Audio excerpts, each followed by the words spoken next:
Today I'm coming to you like a voice of Jesus. Leo nakuja kama mwana wa Mungu.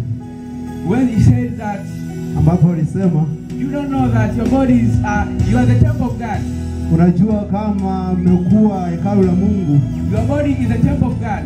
Miili yenu imekuwa hekalu la Mungu. And the Spirit of God dwells in you. Na Roho Mtakatifu anakaa ndani yenu. I'm here to tell you that.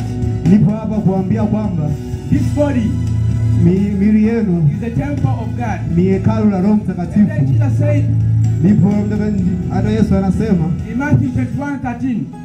Katika Mathayo sura Matthew 21:13. Mathayo sura 21 mstari wa 13.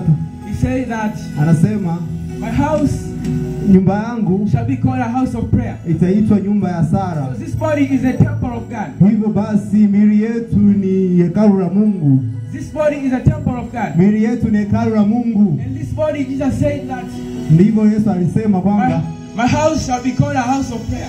Nyumba yangu itaitwa nyumba ya sala. If you are the temple of God, kama wewe ni hekalu la Mungu, prayer has to come out of you. Kama wewe ni hekalu la Mungu, prayer has to come out of you. Maombi inabidi, sala inabidi ziwe ndani yako. While you are walking, you pray.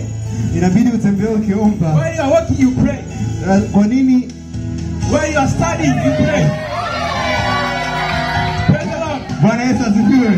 When you are walking, you are releasing the sound of prayer. Inabidi ukiwa unatembea unashiria sauti ya maombi.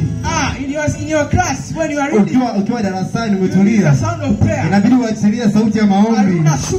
Yamari monti akadika zikradika Aprida ya manda ya masi kadiaka na monti radika Rikari ya kati kwa baba zimonte Rida ya baba Rida ikasiako mawanda Rida zikadi ya baba Antoya Rida zikadiaka nida Rida zikadiaka mawanda Radika nyana Rida zikaya Rida Rida Ribo zikari na dawa Rikanta tatauna.